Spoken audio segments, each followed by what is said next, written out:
Bayangkan sebuah negara yang selama puluhan tahun dikenal sebagai kekuatan tak tergoyahkan.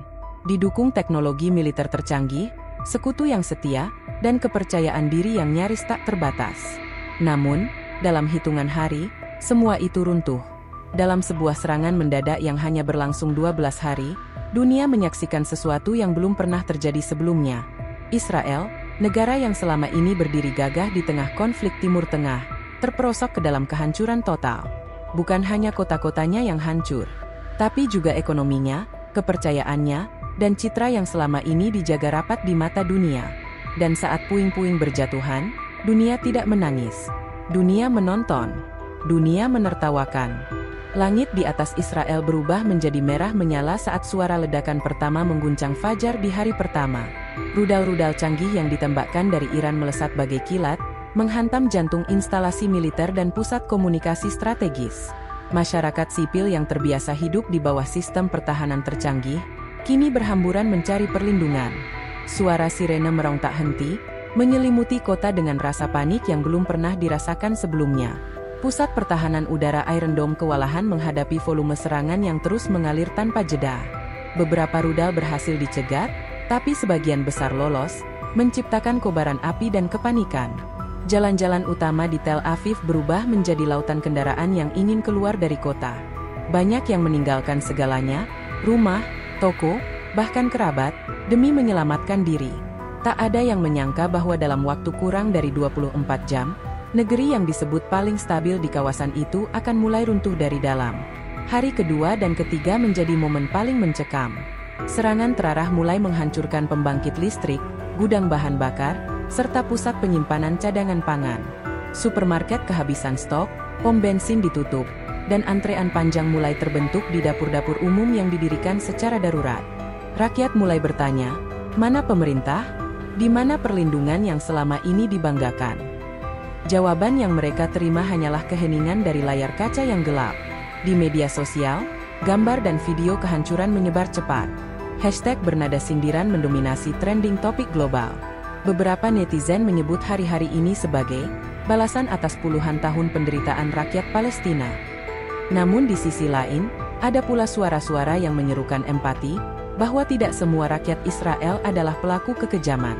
Tapi di tengah kebisingan digital itu, satu hal jelas, Israel kini bukan lagi penguasa yang ditakuti, melainkan negara yang tengah merintih. Pasar saham anjlok lebih dari 40% hanya dalam waktu 72 jam. Investor asing menarik modal, dan ekonomi mulai mengalami kelumpuhan sistemik. Bank sentral tidak mampu menstabilkan mata uang yang merosot drastis. Para pebisnis menyebut situasi ini sebagai lebih buruk dari perang 6 hari dan lebih menakutkan dari pandemi global. Dalam waktu yang sangat singkat, kepercayaan terhadap sistem ekonomi dan militer Israel nyaris hilang total. Di tengah situasi kacau, muncul juga wajah-wajah kepedulian. Para relawan dari komunitas minoritas mencoba membantu para korban luka, membagikan air dan makanan. Tapi bantuan yang ada jauh dari cukup. Banyak yang terpaksa mengungsi ke bunker bawah tanah, bertahan dengan sisa makanan kaleng dan air keran yang mulai keruh. Anak-anak menangis kelaparan, orang tua duduk terpaku menatap langit yang tak lagi menjanjikan perlindungan. Media internasional mulai menurunkan laporan eksklusif, memperlihatkan kehancuran yang tak pernah dibayangkan terjadi di tanah yang dulu dikenal sebagai pusat kekuatan militer regional. Bahkan media-media yang biasanya pro-Israel kini melunak, menyebut situasi ini sebagai mimpi buruk yang mewakili kejatuhan moral dan strategis. Sejumlah pemimpin dunia menyatakan keprihatinan, tapi bantuan tidak kunjung datang. Dunia hanya menonton, tanpa bergerak. Hari keempat hampir tiba, dan malam di Israel menjadi semakin gelap. Bukan hanya karena listrik yang padam, tapi juga karena harapan yang mulai padam dalam hati rakyatnya. Ini baru permulaan dari 12 hari yang akan mengubah wajah Timur Tengah selamanya. Israel, yang dulu tak tergoyahkan, kini mulai berlutut di bawah tekanan yang tak pernah mereka duga datang dari arah yang selama ini mereka anggap terkendali. Hari keempat dimulai dengan keheningan yang aneh. Tidak ada sirene, tidak ada ledakan. Tapi justru itulah yang membuat warga Israel semakin takut. Banyak yang percaya bahwa badai belum selesai, hanya berhenti sejenak untuk memberikan jeda sebelum kehancuran berikutnya datang dengan lebih dahsyat. Di media sosial, rumor beredar tentang serangan siber besar-besaran yang akan melumpuhkan seluruh sistem komunikasi nasional. Ketakutan tak lagi datang dari langit, melainkan dari dalam jaringan yang tak terlihat. Di tengah kekacauan itu, Perdana Menteri akhirnya muncul lewat siaran darurat yang terputus-putus. Wajahnya tampak pucat, suara gemetar, dan pidatonya singkat, hanya meminta rakyat untuk tetap tenang dan bersatu. Tapi rakyat tak lagi percaya. Pidato itu tak membawa harapan, hanya membuktikan bahwa pemerintahan berada di ambang kehilangan kendali. Beberapa kelompok ekstrim mulai menyerukan pembentukan milisi sipil, sementara wilayah pinggiran sudah mulai ditinggalkan oleh aparat keamanan. Layanan publik berhenti total. Rumah sakit penuh sesak dengan korban luka, namun kekurangan pasokan listrik dan obat-obatan membuat banyak nyawa tak tertolong. Pekerja medis menangis saat harus memilih pasien mana yang bisa diselamatkan, dan mana yang harus dibiarkan. Tak ada suara helikopter bantuan, tak ada kedatangan relawan internasional. Kota-kota yang biasanya ramai kini tampak seperti kota mati. Yang tersisa hanya rasa takut dan keputusasaan. Di Yerusalem, protes meledak. Ribuan warga turun ke jalan, membawa spanduk dan meneriakkan tuntutan agar pemerintahan mengundurkan diri. Mereka bukan lagi warga biasa, mereka adalah orang-orang yang kehilangan rumah, kehilangan pekerjaan, kehilangan anak-anak mereka dalam ledakan hari-hari sebelumnya. Mereka sudah tak peduli pada siapa musuhnya, karena mereka merasa dikhianati oleh pemimpin mereka sendiri. Ketika kepercayaan runtuh, tak ada lagi yang bisa dipertahankan. Di sisi lain, kelompok-kelompok politik mulai berebut panggung. Oposisi menuding pemerintah gagal secara total, sementara partai-partai keagamaan menyerukan kembali pada hukum Tuhan untuk menyelamatkan bangsa. Retakan politik semakin dalam, menciptakan konflik internal yang nyaris lebih berbahaya daripada serangan dari luar. Rumah-rumah ibadah mulai dijaga ketat karena dikhawatirkan menjadi sasaran pelampiasan kemarahan. Kelompok elit yang biasanya tinggal di kawasan mewah mulai meninggalkan negara dengan jet pribadi. Bandara yang sempat ditutup dibuka kembali hanya untuk penerbangan diplomatik dan evakuasi. Video-video memperlihatkan antrean panjang warga di luar kedutaan asing, berharap bisa meninggalkan negara yang mereka anggap tak lagi mampu melindungi mereka. Ironisnya, mereka kini merasakan kepanikan yang selama ini dialami para pengungsi dari Gaza dan sekitarnya. Sementara itu, kelompok kriminal mulai bergerak di malam hari. Penjarahan terjadi di beberapa wilayah yang tak lagi dijaga aparat. Supermarket, toko emas, bahkan tempat ibadah diserang. Tidak ada hukum, tidak ada ketertiban. Rakyat Israel yang biasa hidup dengan sistem yang disiplin kini terjebak dalam kekacauan yang menyerupai negara gagal. Tak sedikit keluarga yang memilih mengungsi ke tempat perlindungan bawah tanah, menunggu waktu yang tidak mereka ketahui akan berakhir kapan. Anak-anak mulai kehilangan semangat. Mereka tidak lagi bermain, tidak lagi belajar. Banyak dari mereka trauma, menangis di malam hari karena suara ledakan yang terus terngiang di kepala. Psikolog kewalahan menghadapi lonjakan kasus gangguan stres pasca trauma. Di sekolah-sekolah darurat, para guru mencoba mengajarkan ketenangan, tapi mereka sendiri tak yakin bisa bertahan hingga esok hari. Masa depan menjadi sesuatu yang kabur, tidak jelas, dan menakutkan. Para pemimpin dunia mulai mengeluarkan pernyataan diplomatik yang dingin. Tidak ada tawaran bantuan militer. Tidak ada deklarasi solidaritas. Beberapa negara justru menyerukan agar Israel merefleksikan posisinya dalam sejarah konflik panjang di wilayah itu. Apa yang sedang terjadi bukan sekadar perang, tapi titik balik peradaban, tulis seorang kolumnis asal Eropa. Dunia menatap dari kejauhan, seolah berkata, kini kalian merasakan apa yang selama ini kalian abaikan. Malam kelima tiba tanpa harapan. Tidak ada kabar gembira, tidak ada janji perlindungan. Hanya suara angin dan langkah-langkah tergesa orang-orang yang mencari tempat aman. Israel berada dalam kekacauan paling dalam sejarahnya. Tapi yang paling menyakitkan bukan hanya karena serangan dari luar, melainkan karena kehancuran yang perlahan muncul dari dalam dirinya sendiri. Hari ke-6 menjadi hari yang menyakitkan, bukan karena jumlah korban bertambah, tapi karena kesadaran bahwa dunia benar-benar berubah arah. Siaran televisi internasional menampilkan tayangan berulang. Ledakan di pelabuhan Haifa, demonstrasi besar di Yerusalem, dan wajah-wajah rakyat Israel yang menangis di antara puing-puing. Tapi yang lebih menyayat adalah bagaimana media-media besar menyampaikan berita itu, tanpa empati, tanpa duka, hanya dengan analisis tajam dan ironi yang membekas di hati. Sebuah majalah ternama asal Eropa menampilkan sampul dengan judul mencolok, "Apakah ini balasan atas Gaza?" Artikel dalamnya membandingkan penderitaan yang kini dialami Israel dengan luka yang telah lama diderita oleh rakyat Palestina. Beberapa jurnalis bahkan menyebut situasi ini sebagai bentuk keadilan yang datang lewat tangan sejarah. Kalimat-kalimat seperti itu menyebar di seluruh dunia, dari ruang redaksi hingga ke layar ponsel masyarakat awam. Di media sosial, tagar Karma for Gaza dan Silent Retribution mendominasi trending global. Video-video singkat yang menampilkan warga Israel berlarian mencari tempat aman disandingkan dengan rekaman anak-anak Palestina yang tertawa kecil melihat langit yang sama kosongnya setelah diserang bertahun-tahun. Perbandingan itu memancing tawa sinis dari banyak warganet, seakan dunia sedang menonton pertunjukan yang ironis dan menyedihkan dalam satu waktu. Beberapa pemimpin dunia mulai angkat bicara.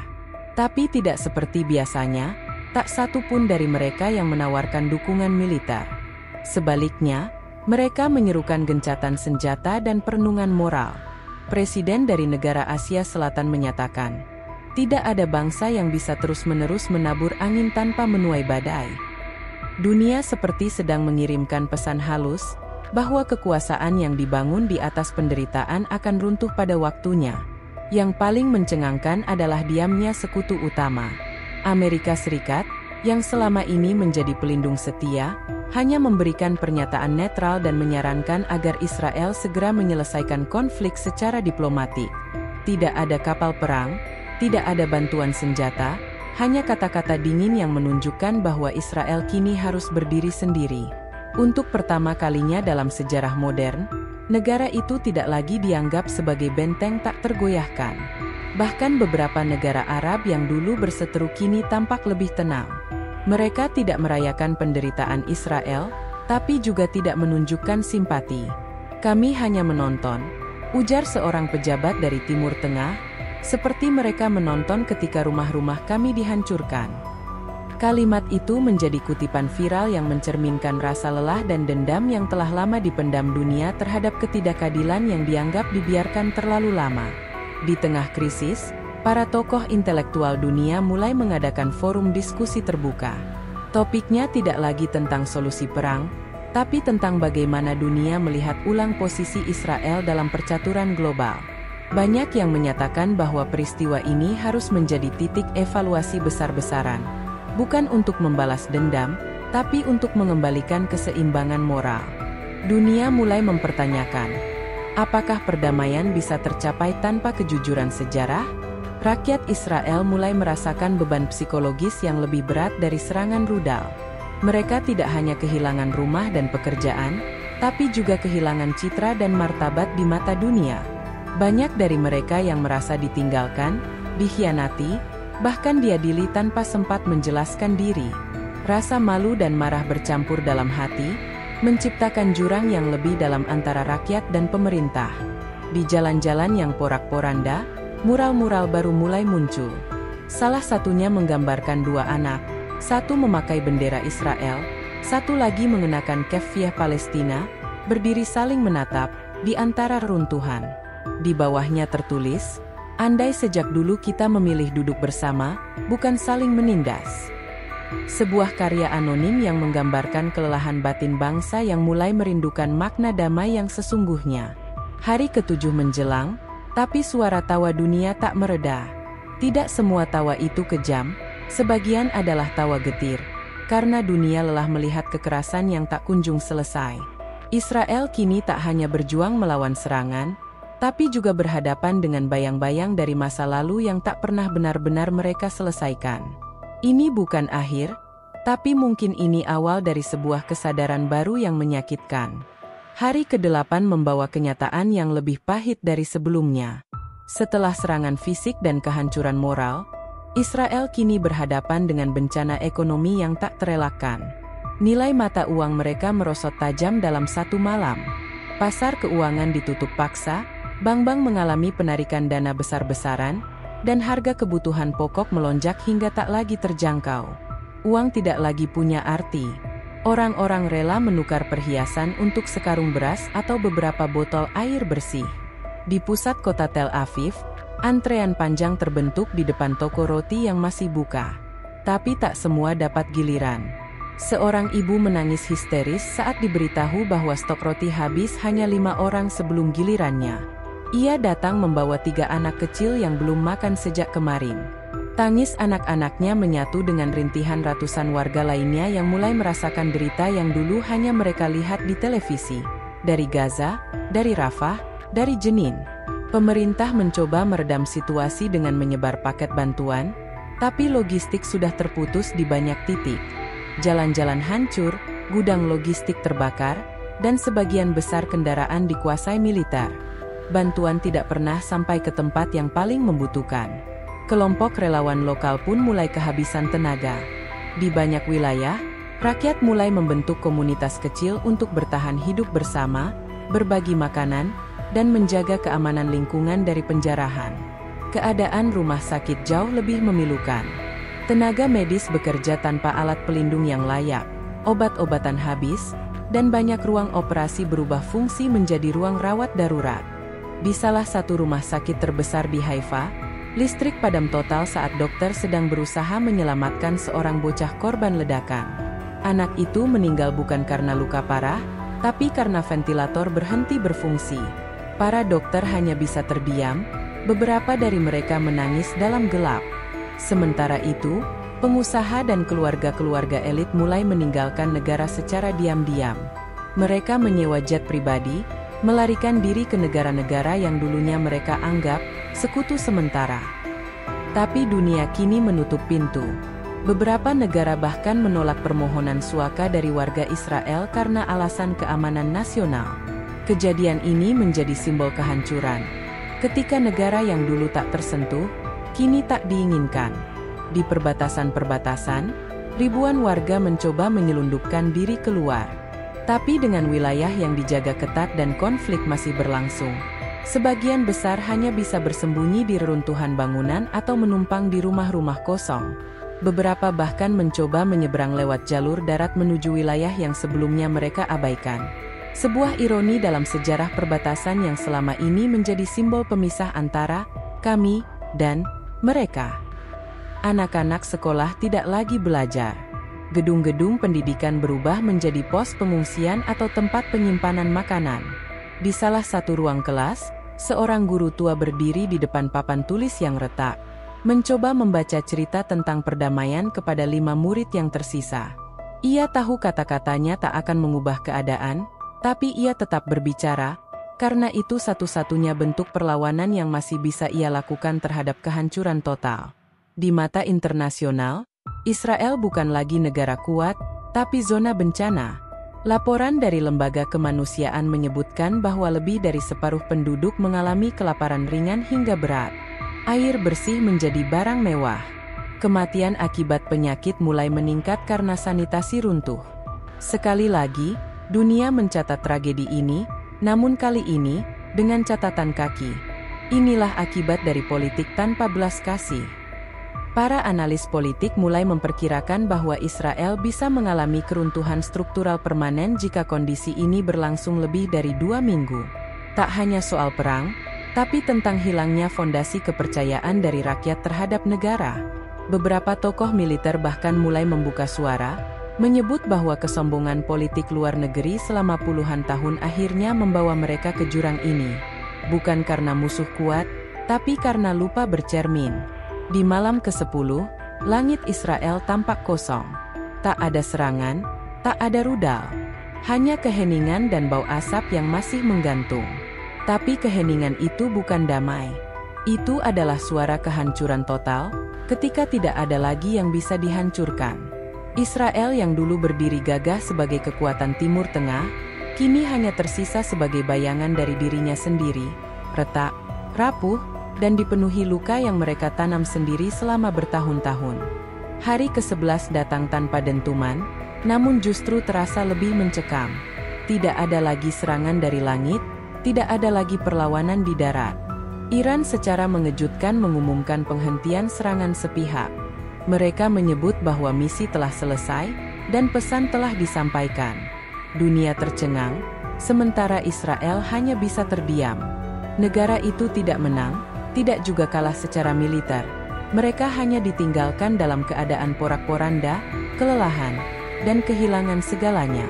Di jalan-jalan kota yang hancur, asap masih mengepul dari reruntuhan bangunan. Rakyat Israel berjalan tertatih, mencari sisa makanan di toko-toko kosong, atau sekadar tempat berteduh dari terik matahari. Banyak yang kini hidup di tenda-tenda darurat, tanpa listrik, tanpa air, tanpa harapan. Anak-anak mulai kurus, wajah-wajah mereka tampak kehilangan cahaya. Mereka tak lagi bertanya kapan sekolah akan dibuka. Mereka hanya bertanya, apakah besok kita masih makan? Pemerintah resmi mengajukan permintaan bantuan kemanusiaan ke PBB. Untuk pertama kalinya dalam sejarah modern, Israel mengakui bahwa mereka tidak mampu menangani krisis di dalam negerinya sendiri. Bantuan makanan, air, dan tenaga medis mulai berdatangan, namun bukan dari negara-negara besar yang dulu mendukung mereka. Bantuan justru datang dari negara-negara kecil, dari komunitas internasional yang dulu disuarakan oleh rakyat-rakyat yang tertindas. Dunia berubah, peta empati ikut berubah. Media internasional menayangkan gambar yang menampar kesadaran global.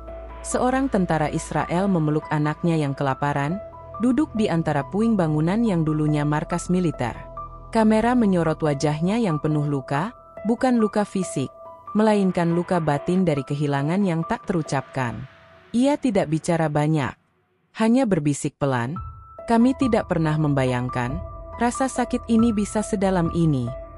Di sebuah kamp pengungsian darurat, seorang wanita tua yang selamat dari serangan hari ketiga duduk di atas kasur tipis.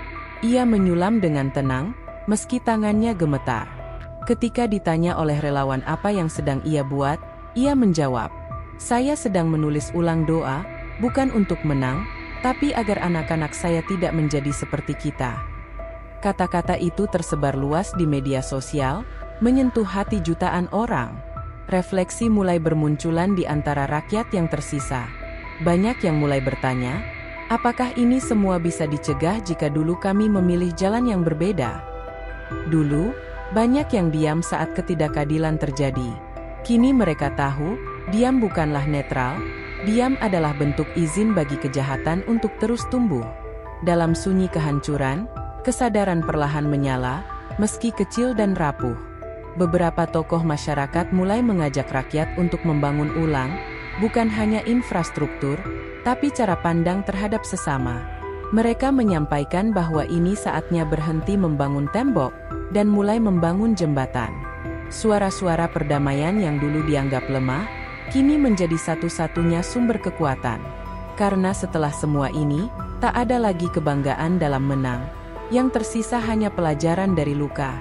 Di dinding kota yang luluh lantak, seseorang menulis dengan cat merah, "Jika kami diberi kesempatan kedua, kami ingin memilih jalan yang tidak berdarah." Kalimat itu menjadi simbol baru dari bangsa yang jatuh bukan karena kekalahan perang, tetapi karena kehilangan kemanusiaannya sendiri. Dunia membacanya dengan penuh perenungan, bukan sebagai ejekan, tapi sebagai pengingat bahwa kekuatan sejati bukanlah senjata, melainkan hati yang mampu menahan amarah. Hari ke-12 pun berlalu. Tak ada perayaan, tak ada kemenangan. Hanya keheningan panjang yang menyelimuti negeri yang pernah berdiri dengan dada tegak. Israel kini bukan lagi negara yang ditakuti, melainkan bangsa yang sedang belajar, dari rasa sakit, dari kesalahan, dan dari masa lalu yang menuntut pertanggungjawaban.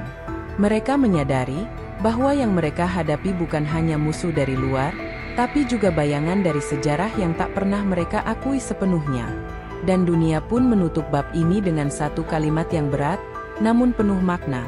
Keadilan memang lambat, tapi ia selalu datang. Dan ketika datang, ia tak membawa pedang, melainkan cermin. Kita tak pernah tahu seberapa dalam luka yang bisa tumbuh dari kesombongan, dan seberapa mahal harga dari keangkuhan sejarah. Tapi satu hal yang pasti, tak ada bangsa yang benar-benar kuat, jika berdiri di atas penderitaan orang lain. Semoga dari kisah ini, kita semua belajar, bahwa kekuatan bukan tentang siapa yang paling keras, tapi siapa yang paling mampu menahan diri untuk tidak menyakiti. Terima kasih sudah menyimak kisah ini hingga akhir. Jika menurutmu cerita ini bisa menjadi pengingat bagi lebih banyak orang, jangan lupa untuk like, tinggalkan pendapatmu di kolom komentar, dan subscribe agar kamu tidak ketinggalan kisah-kisah lainnya. Sampai jumpa di cerita berikutnya. Dan semoga kita semua bisa belajar dari sejarah sebelum sejarah itu terulang kembali.